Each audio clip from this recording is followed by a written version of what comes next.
Hey, how's it going? So we're gonna do these 3 beginner meals today. We'll start off with a little bit of oil going down on the griddle. Grab the spatula. I've had this thing preheating on low for, I don't know, roughly 10 minutes now. So we're gonna get it to about 350, 375 is the goal. Probably put more oil down than I wanted to. We're gonna put down this sausage, some hash browns, and then we'll put some eggs on it when it's done. Just 1 hash brown. Our temperature right now, let's take a look at this. 325. Yeah, we're like 320 all over the griddle. So this first one we're doing is a simple sausage scramble, right? So I mean, we're not really, all of these are beginner. First meals you should make on your griddle. Super duper simple. I mean, you're really just browning some beef in this one, or browning some sausage in this one. And then the other one's beef and the other one's chicken. So we'll kind of do them all together. Let's get a close-up of that. This is what the people want to see. We'll kind of do them all together because they're not super difficult. And I'm doing like a smaller version of each one. So this is like 1/4 of a sausage log, and I'm gonna put 3 eggs with it and then some cheese. You could do a whole log of sausage and like 8 to 10 eggs, probably, maybe even a dozen if you want. The ratio doesn't matter, sausage to eggs, it's whatever you like. If you want more eggs, do more. If you want more sausage, do more. But this is a maple sausage because that's what my little 3-year-old son likes. And yeah, then we're gonna also have some tortillas to kind of turn them into quick tacos at the end. It's super fun, super simple. This is the easiest breakfast. You get used to your temperatures on the griddle. I mean, quick tip, if you just got a griddle and you're watching this, you want to get yourself an infrared thermometer. That's what I was checking the temperatures with. Now we're up at like 350 now. Get it over here. That way you just know where you're cooking at. I cook different foods at different temperatures. 375 to 350 is your normal temperature that I try to stay around. Once you go over 400, it gets a little hot. And then you're like smashing burgers, searing steaks, stuff like that. But I also got the little hash brown patty. I mean, there's no cooking instructions to this. You just keep flipping it, okay? So I just thought that would be another easy thing to do. You can, of course, do diced potatoes. You can do shredded potatoes, whatever you want. We're just trying to keep this one simple, brand new, beginner recipes. Let me grab the eggs, and then I'll also grab the tortillas that we got behind us, and some cheese is gonna go on top. Another tip for new griddle owners, the first one is the thermometer, next one is these side shelves. Get hot, you will burn stuff, so if you keep it too close, this could burn, this could burn. I honestly don't love how close my camera is right there, but got to get that footage for the internet, so, you know, it is what it is. But that's another tip to keep in mind, that you're gonna burn stuff, you know, if you get it too close to the side of your griddle. Okay, so let's go ahead and flip the sausage.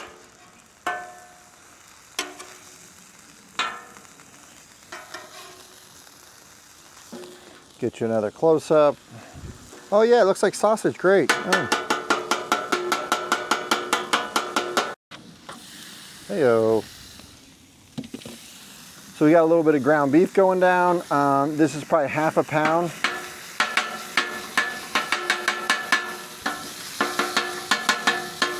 This one is gonna be what's called a chopped cheese or a cheat steak. A chopped cheese is like a New York thing, so this probably isn't like an authentic chopped cheese, so forgive me, people from New York.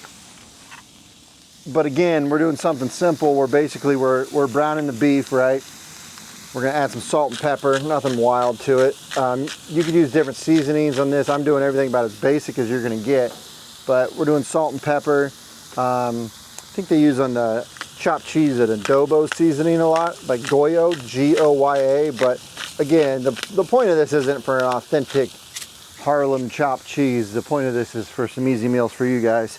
So you're doing the chopped cheese, you ground the beef, you add the cheese, which will be American, and then you just kind of dress up a hoagie or a sub bun or whatever you want to call it. You dress it up pretty much like a, just like a burger. You ketchup, mustard, mayo, lettuce, tomato, onion on a sub bun, and then you're good to go. And that's how the chopped cheese is made. The hash brown here will take forever, by the way. I probably should have put that on first, but I did not. So if you're just doing the sausage scramble, you just put the sausage down. I put the hash brown down pretty early to get it moving along. It's going to take longer than the sausage. And then once the sausage is cooked at the end, hopefully the hash brown's done, you add the eggs and you scramble them up, you're good to go. That's another good tip for new owners' cooking order. You want to cook whatever's longest first and put whatever cooks the quickest last. So eggs cook really quick, toast cooks really quick, toasting bread or warming up tortillas is real quick. That's the last. Potatoes can take a long time, especially if they're frozen or if they're fresh and they're not par cooked or boiled or anything. They take a long time. So potatoes, you want to go first. Meat can take a while, depending on what it is and how much meat you have. So you try to do that order. So a general rule I do for breakfast is I do like potatoes and bacon or sausage down first. Then I'll do the pancakes or French toast. Then I'll finish up with toast or eggs at the end to kind of finish it all up. So just kind of keep that in mind. Let's go ahead and flip this hamburger. It's going pretty good. Oh.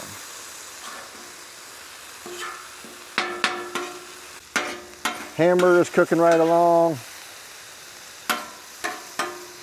Sausage is cooking right along. Griddle's still moving up in temperature probably, but we put meat down so it probably leveled itself out. Yeah, it's like 300, 380 off of the meat, 350 next to the meat. So that's nothing terrible. So remember, we don't want to go over 400 really. So just keep all that in mind. I'm really letting the sausage cook through to get a little bit crispy, little brown bits on there. Let me go ahead and show you some of the brown bits I'm trying to get here. Stuff like that. Oh yeah. That's the goal. So it's the same thing I'll do with the ground beef, as you know, just let it try to cook through and get kind of nice and brown. Cook that moisture out, and that's when it gets crispy and delicious. And our patty's just coming right along. I just keep flipping it. Do you have to? Probably not. I just get bored, so I'm flipping it, you know. Got nothing else going on in my life but griddling. I mean, other griddle tips while we're out here, you know, if you get a small warming rack, which I don't have mine out here right now, that's a good place to hold food hot. So that's another good griddle tip for the new griddle owners out there. I'd also recommend like starting with these beginner meals. Like you're just kind of basically browning beef, you know. It gives you a second to get used to these settings on your griddle. Like low on mine, we're jumping up to 400 pretty quick with all 4 burners. Yours could be different. So that's why you cook by temperature. You don't want to ask, oh, what setting was yours on? It's like, well, I got a 4 burner. Maybe you have a 2 burner. You might need to have them all on medium, and I only need them on low because I have 4 burners. So it's really not as much low, medium, high as it is, you know, what temperature you are at, which is why I use the thermometer a lot. So just kind of keep that in mind with the knobs, is that you want to cook by temperature, not by knob setting. And I have a temperature chart in my free ebook that I'll link down in the description. It has like 5 recipes and temperature chart, and it kind of just goes over the basics of griddling, and it signs you up for my newsletter. If you want to get an email every Saturday about griddling, that's what my newsletter is. So I'll link that up below, and I'll put it in the comment section. What I'm going to do is cut this one off. Then for eggs, we usually want to go around 300 degrees, 300 to 325. So the nice part about this meal for breakfast is the sausage usually brings the griddle temperature down. We're at 320, so we're still a little higher than I'd like, but that's why I cut it off. And then that will bring it down so that the eggs won't get burnt when you put them on there. You could put down more oil. You don't have to with this. There's kind of enough fat from the sausage. These aren't going to be the cleanest looking eggs you've ever seen. So just so you know, I mean, we're just cooking them in the grease from the sausage. But they're going to taste delicious. All right, let's go ahead and pour these eggs in here now.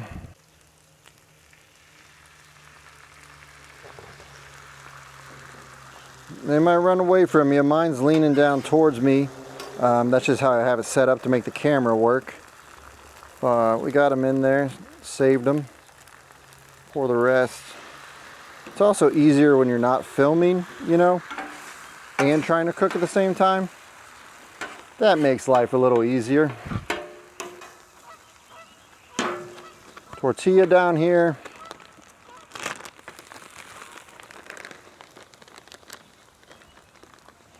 Okay, there's the cheese. And it's still a little high. These eggs are cooking a lot quicker than I wanted them to.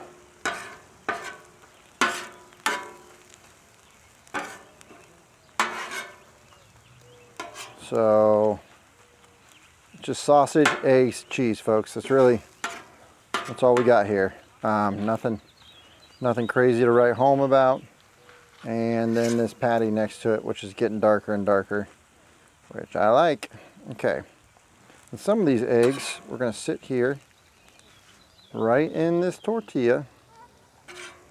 This would be a good time to add more cheese if you wanted to. Make like a little breakfast taco thing. And we'll just let this tortilla kind of fold over on itself, or you could put the potato in there if you want. That's another option. Okay, so we'll take these off. They're done. They're just flat out done. The eggs cook quick. So we're gonna clean this all down.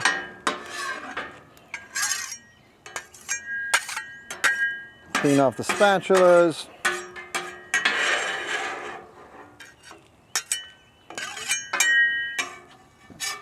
Okay.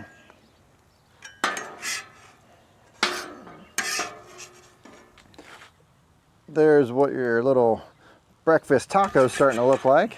I can put this over here in the warming area. It'll cook pretty slowly. This hash brown's taking a while, so again, you want to put those down early.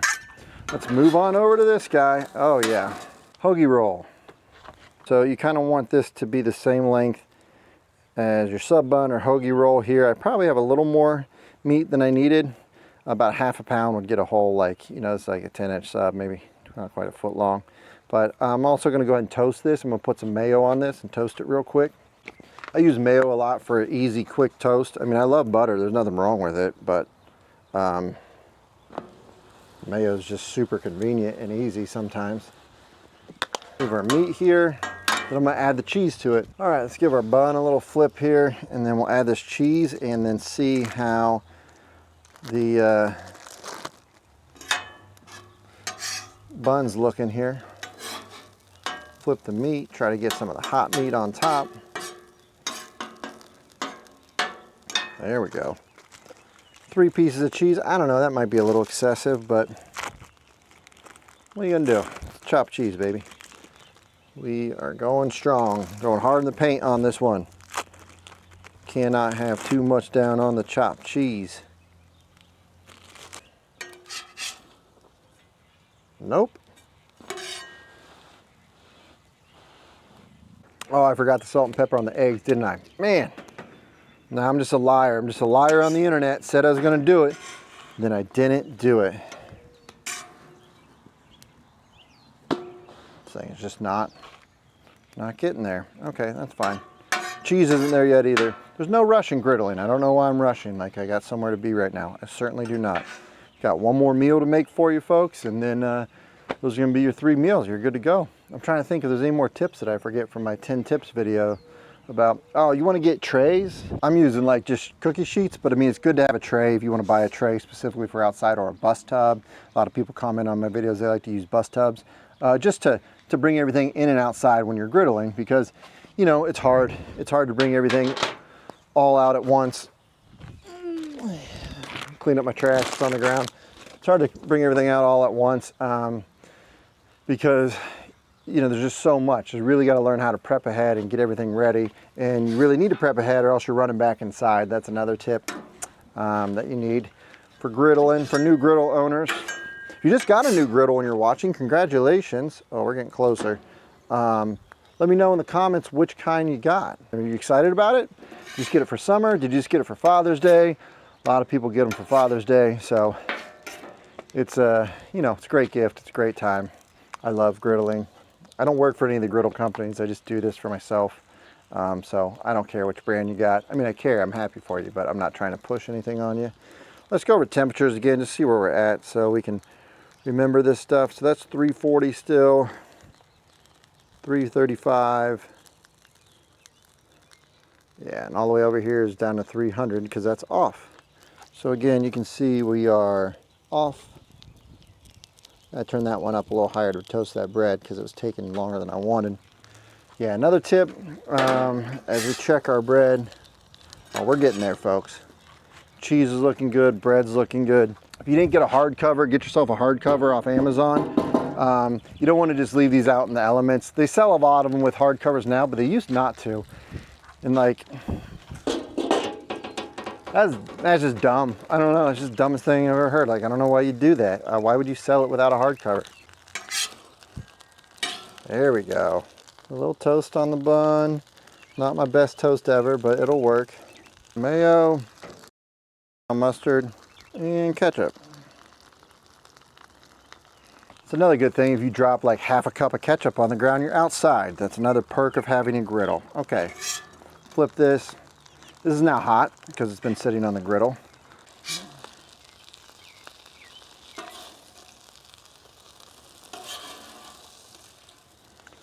Normally 2 spatulas would work better at this, not just 1 spatula underneath it. But you know what? This is a one-man show right now. I don't have any help with this, so this is where we're at. And then, oh, more ketchup and mustard on this hand. I'm the definition of a hot mess.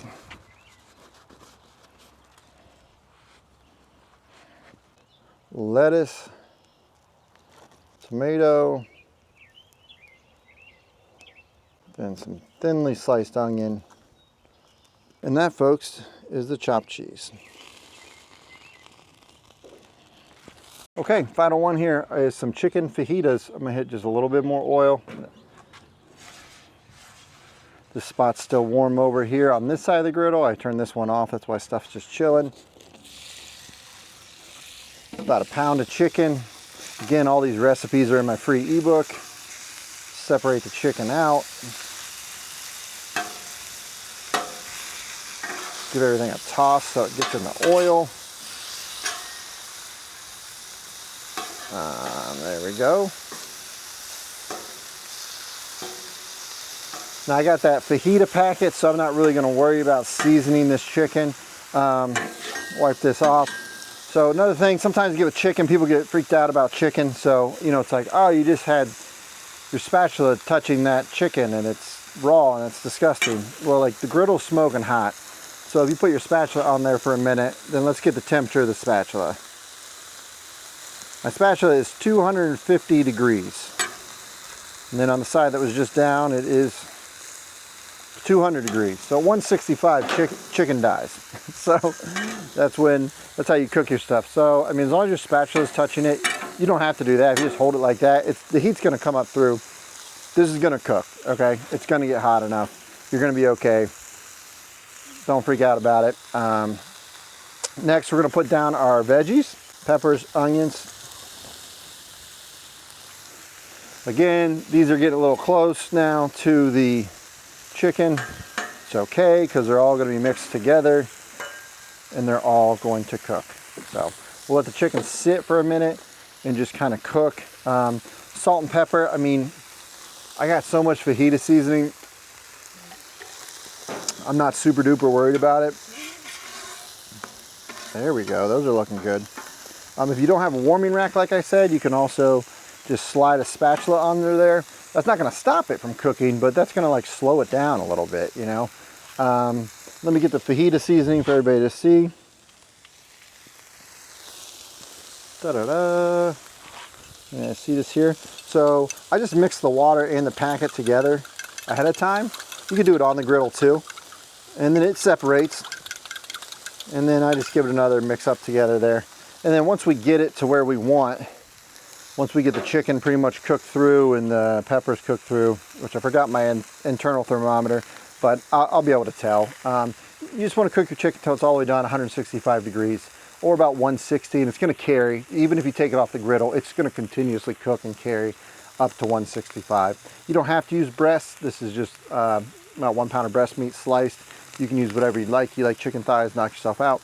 But yeah, that's just kind of where it's at with the fajitas. We'll put the tortillas on last. Again, cooking order, whatever takes the shortest, put on last. You'll get used to this stuff. I mean, you know, I used to put my tortillas down too early, like everything on the griddle at once. And then it just, you know, it just didn't, it took way too long for the chicken to cook and the tortillas were all burnt and crispy and stuff. So also learned playing with, like I said, I have this part off. I'm using this as a warming area. So not only can you get the little rack, but you can also turn a section of your griddle off and just use it as a warming zone. So it's not really cooking. So like now this thing right here is at,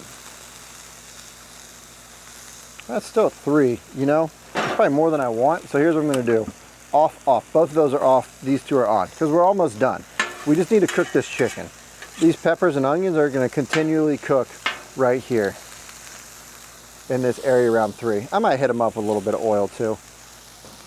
Get everybody with the oil on top. Fajita, you can make this into a quesadilla. You could do some rice with it. I like to get the pre-made rice because I'm lazy. You know, my wife and I love that Uncle Ben's. Pop it in the microwave, 90 seconds later, bing, bang, boom, you're all good to go. Yep. Okay, let's see if any of these are ready to flip. Oh, that looks good. Wow. Oh, wow. That's why you spread them out. Give them their own space. Everybody needs their space. I don't know if I'm going to edit this or not. Do you guys want to watch me flip chicken for like 10 minutes? Or I'll probably edit it out. Oh my God, I forgot a beer. We had some friends over and we drank all the beer and I forgot. This is a travesty.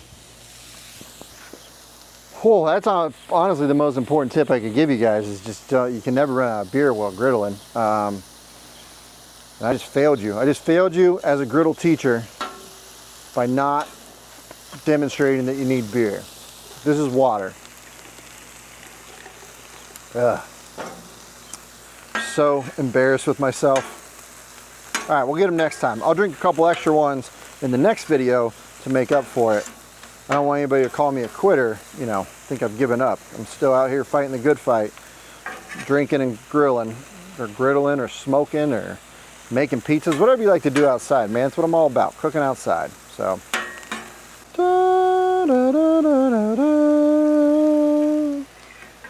All of these can be expanded out. I did like smaller versions of them, but you can make a lot if you have people over, which is why they're all 3 great first meals. I say if I was ranking them, the scrambled eggs is the easiest one with the sausage, then the fajitas, then the chopped cheese isn't hard, but it can, like, the toppings, you know, I got ketchup all over myself, but also if you have somebody else out here, they'll do their own toppings and stuff. So that's kind of the way I'd rank them, but they're all just great, great meals for first-time griddlers to get used to your griddle after you seasoned it and stuff like. There's a couple other ones that are really good. There's one that's really good after you seasoned it, and I'll tell you about that in a little bit. But, you know, these are all just great, great meals for the griddle. You are a plump little fella.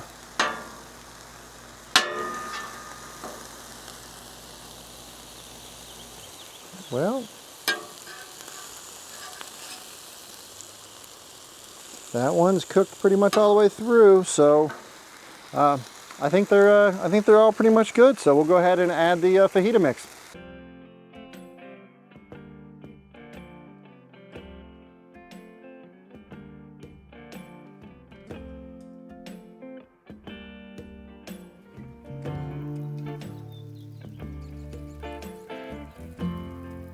Okay, there it is. 3 beginner griddle meals, the sausage scramble, the chopped cheese, and some fajitas to make yourself some fajitas, some chicken fajitas. These is about as easy as it gets, folks. These 3 are delicious. I hope you give them all a try. I would highly recommend it. Again, remember I told you there was another one that's a really, really good first cook, and that's an onion bacon smash burger. Because after you put your 3 coats of seasoning on there, if you throw down a bunch of onions, that's really going to help the seasoning like adhere to the griddle. So that video is on your screen. I'd highly recommend making that one as well as one of your first, if not your very first cooks on the griddle. Thanks for watching. Keep on griddling.